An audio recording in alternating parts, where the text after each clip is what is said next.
Good evening, sir. I'm Dr. Reed. I would like to ask you a few questions. Please be my guest. Although I may not be the best informant regarding this part of town, my words speak about that which the eyes cannot see. Really? Are you an artist of some kind? I'm a poet, sir. Richard Nethercott, at your service. May I ask you a few questions about the district? Extraordinary part of town, is it not? I'll be glad to help you, if I can. What can you tell me about an old man called Darius? Darius Petrescu? Yes, I know him. At first, I thought he was only a small publisher. I invited him to publish my work, but his reaction was pretty clear. Not interested in your talent? Darius is an old political activist who takes delight in printing tracts and lampoons. Those communist activities only require mediocre writing skills.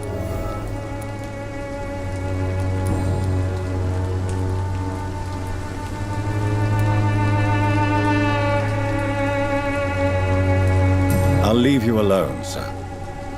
Darius is a bit less of a mystery now. It should not be that difficult to incite him to let me in.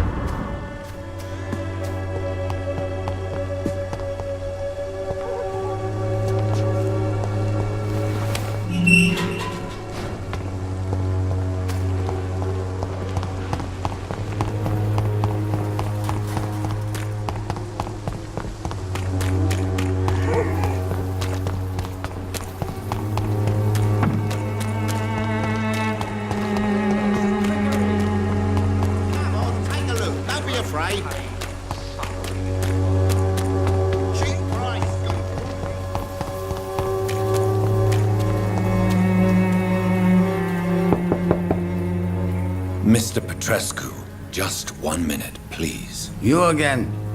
Go away.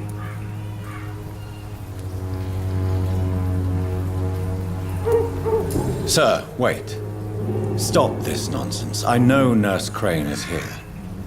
Shall we speak man to man, you and I? All right. Speak up. Don't you see we're on the same side?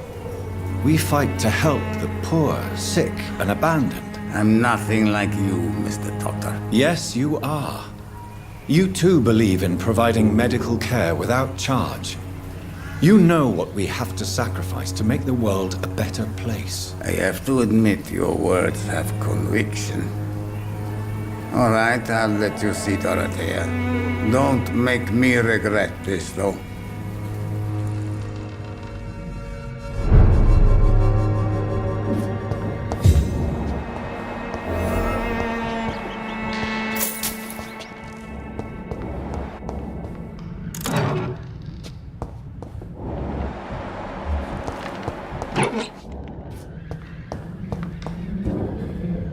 If you want to talk to Dorothea, you must go across the courtyard and take the stairs. We've not been formally introduced. May I ask your name and occupation, sir? I am Darius Petrescu. I'm here to keep snitches and spies away from Dorothea. And I also run this little print shop.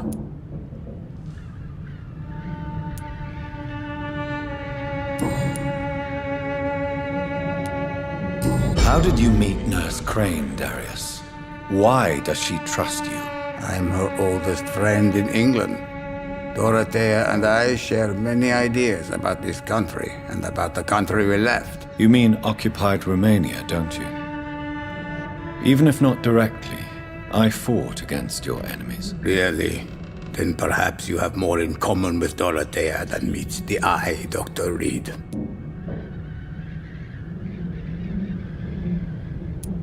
I know you fought for your country when it was occupied, Darius. Tell me more about it. I know my days are numbered, and I know I won't see my homeland again. But I fought for Romania all my life, and I will until my last breath. But Romania escaped the grasp of the Austro-Hungarian Empire. It's a free country again. But it's not the country I fought for. My homeland is not appeased, Doctor. And I still see a dark future ahead for my people. Do you have any family left, Mr. Petrescu? Children or grandchildren? Who knows? I have abandoned my people for so long, they might as well be dead. As dead as I am for them, I suppose.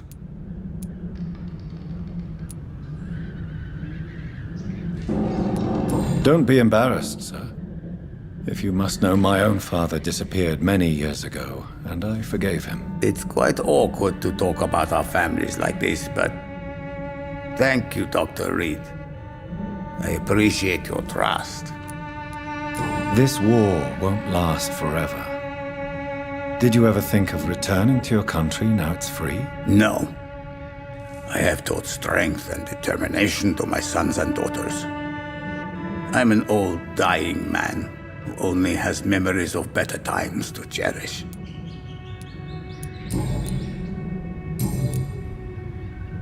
Goodbye, Mr. Petrescu.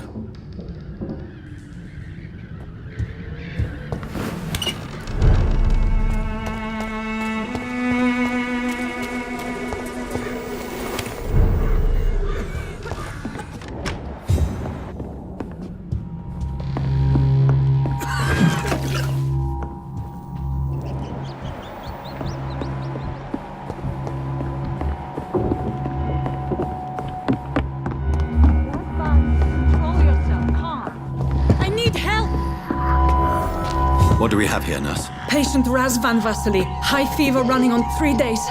Complaints of dizziness, muscle aches, and head pain, diagnosed with influenza. Treatment?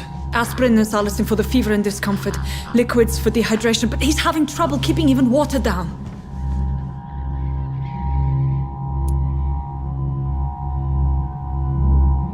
Aspirin and salicin, you say? Why not some warm milk and a kiss on the cheek? Where are the quinine salts? Tried buying, borrowing, even stealing. There's none to be found, Doctor. He's not convulsing, he's choking. He's not getting any air. Scalpel! Hand me that scalpel! What can I do, Doctor?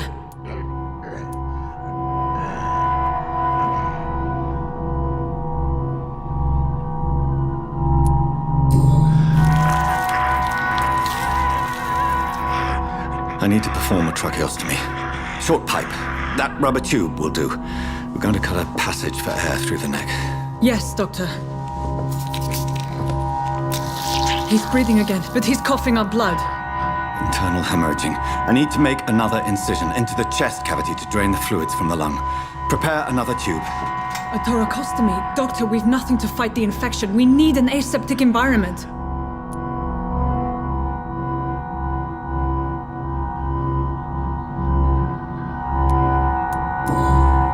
Right then, Nurse Crane.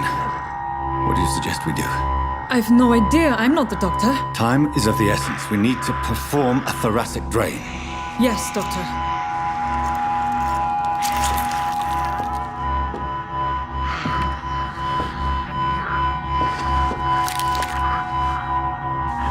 He's still bleeding, Doctor. I'm losing his pulse. The drain must have punctured the intercostal artery. There's too much blood. Are you all right, Doctor? I can't see.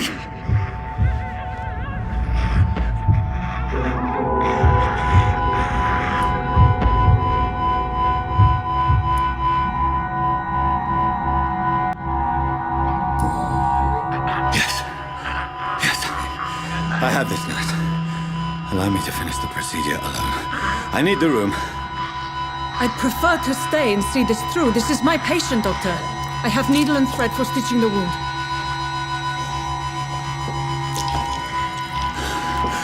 Good. The stitches are holding. How's he doing? We're losing him. We've lost his pulse. He's dying, Doctor!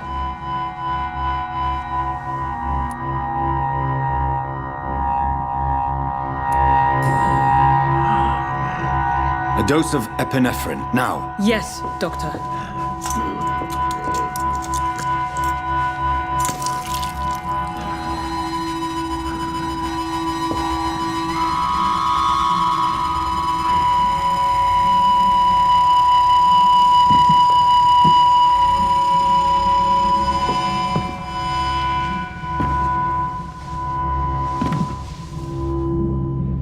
We've lost the pulse.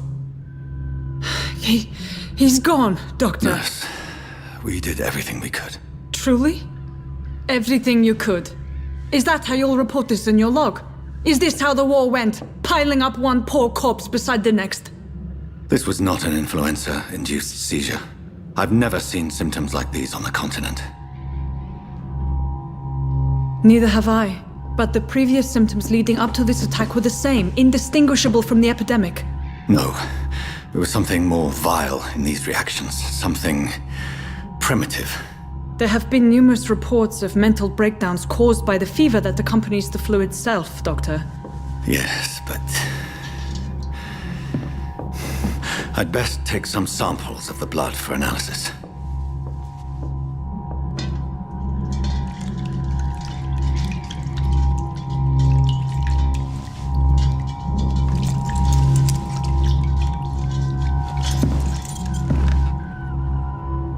I doubt you're here to test my bedside manners.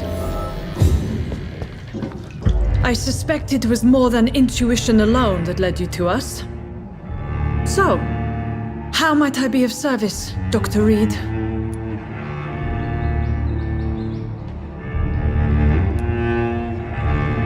I've come to put an end to this insufferable blackmailing, Dorothy.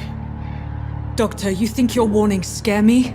I've stolen and plied, blackmailed and lied, but what else am I to do? I'm all these people have. You've convinced me of the sincerity of your actions and their noble justifications. But all the same, blackmail is a crime, and it will stop, Nurse Crane. So, are you going to turn me over to the authorities?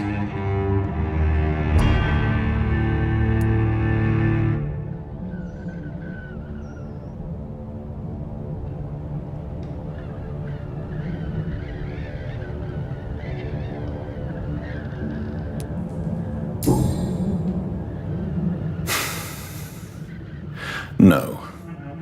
Your place is here. Jailing you would be an even greater crime. So,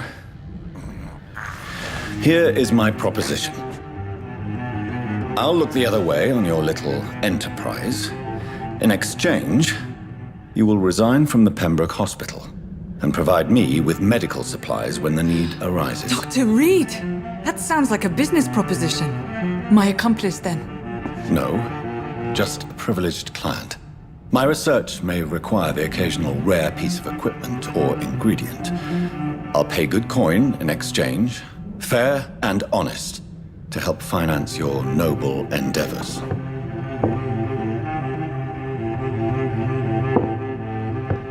We have ourselves a deal, Doctor. Good customers are always welcome. Yes, Nurse Crane. We have a deal.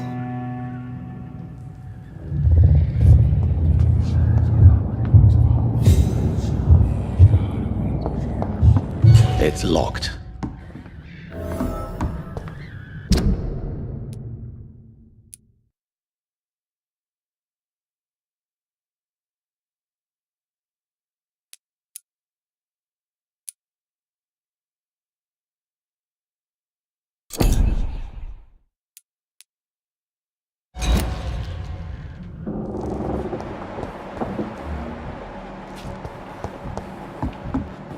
It's locked.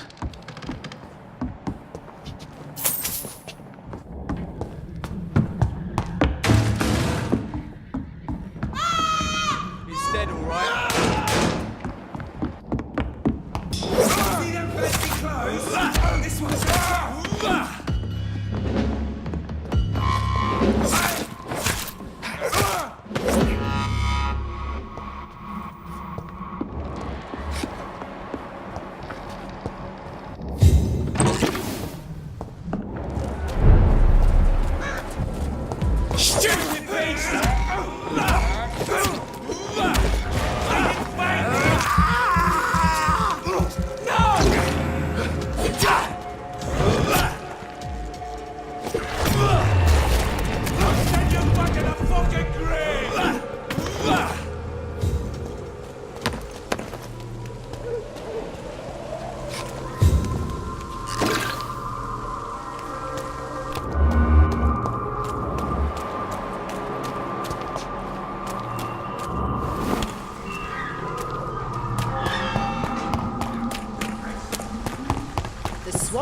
cordial can be the answer to all your problems.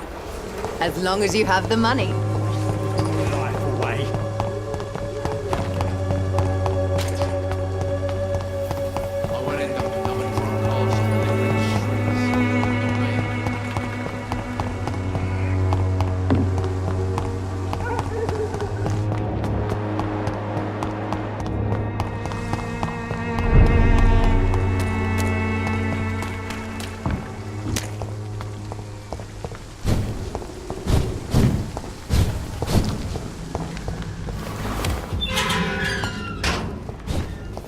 Human blood.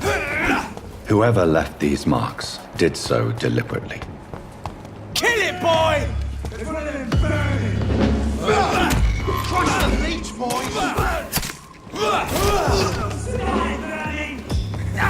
Doesn't like fire.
I would ask you to avert your eyes, sir.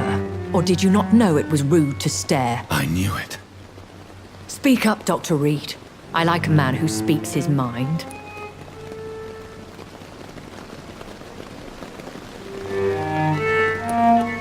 You killed him. He trusted you. And you killed him. Spare me your sarcasm, Jonathan. You are but newly born in this world.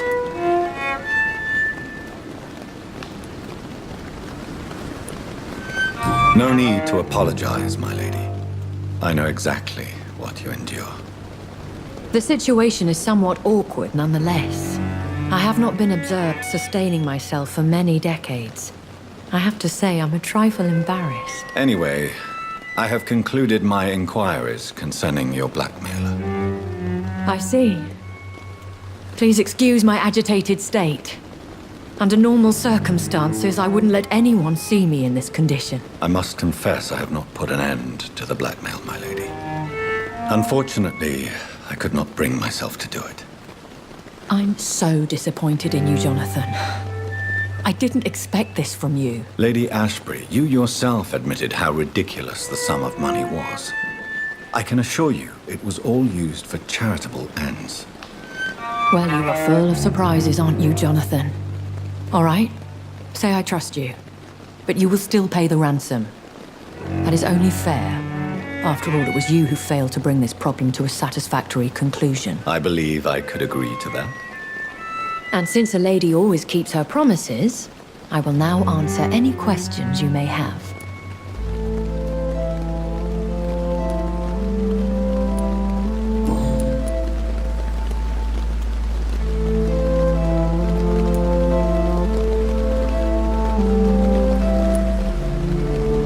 Why did you save me in the canning factory? I could hardly stand by and watch such a promising young blood as yourself be torn to shreds by some gutter scowl.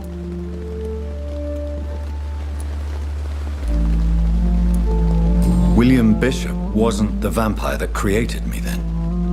No, Jonathan. Whatever their strength and demeanor, Skulls are the progeny of careless vampires. It cannot be the other way round. What type of vampire is a Skull? Not a true vampire. The deformed offspring of lesser vampires. It is a shame these creatures run wild, slaves to their baser instincts.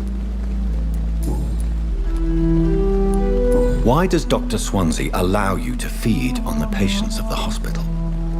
Dr. Swansea is a good and compassionate man. He is trying to find a solution for our hunger. Until that happens, he is clever enough to understand that I only feed upon the dying.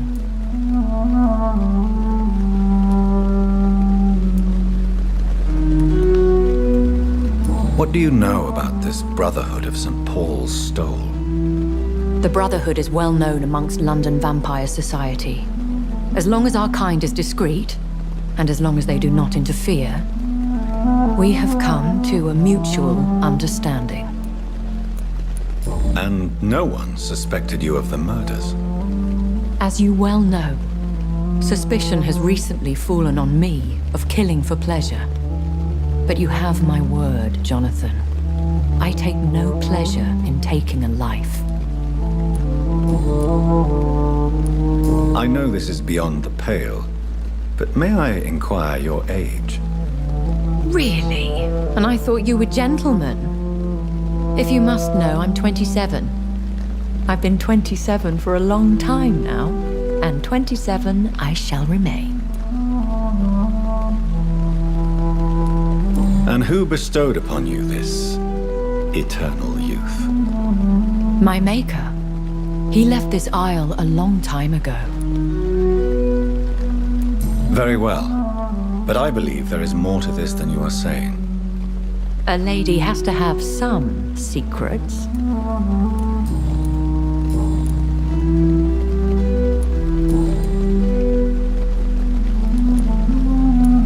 I've been hearing a voice talking in my head. Is this some kind of insanity? It feels like the voice of the vampire that created me. Hush. Tell no one this. It would be unwise to talk of such things amongst British immortals. Speak no more of your maker. Excuse my forwardness, but are you my maker? Me? Goodness, no. Only a foolish immortal would create a progeny without taking precaution, and I'm no fool. How could this cause offense? Only the powerful immortals can mentally call to their progeny. No vampire or hunter will sleep easy, knowing that an unidentified elder is stalking the streets of London.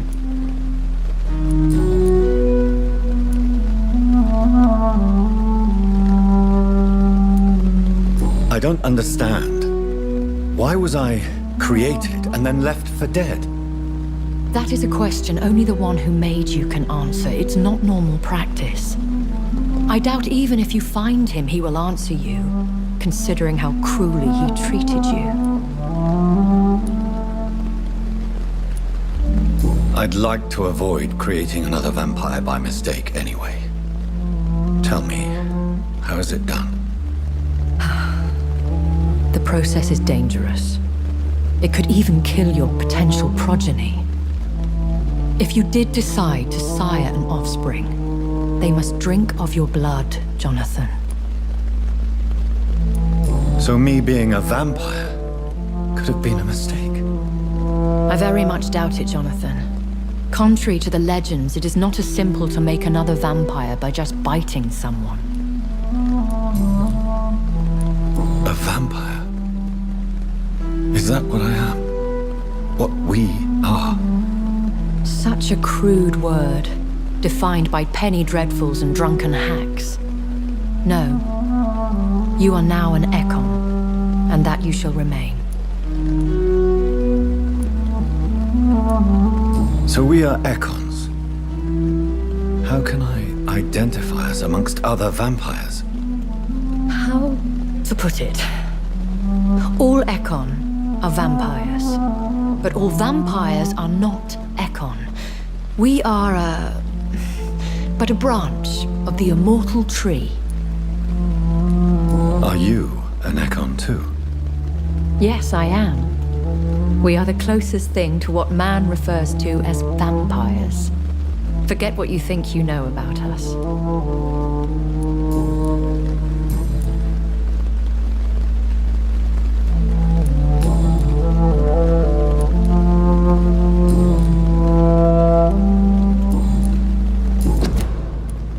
I bid you farewell.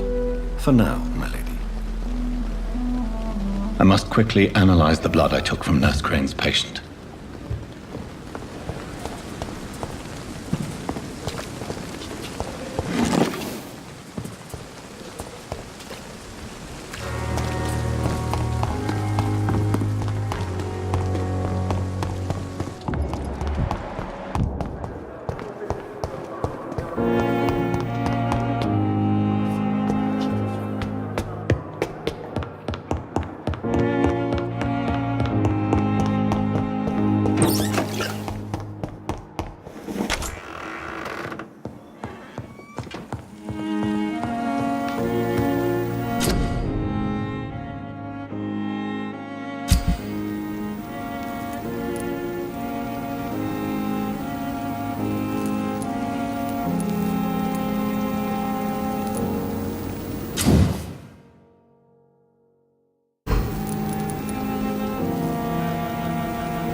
Razvan Vasily was infected by Spanish flu, but also has the highly unstable blood of the Scowls. Is the London vampire epidemic transmitted through the flu? I should talk to Dr. Swansea about it.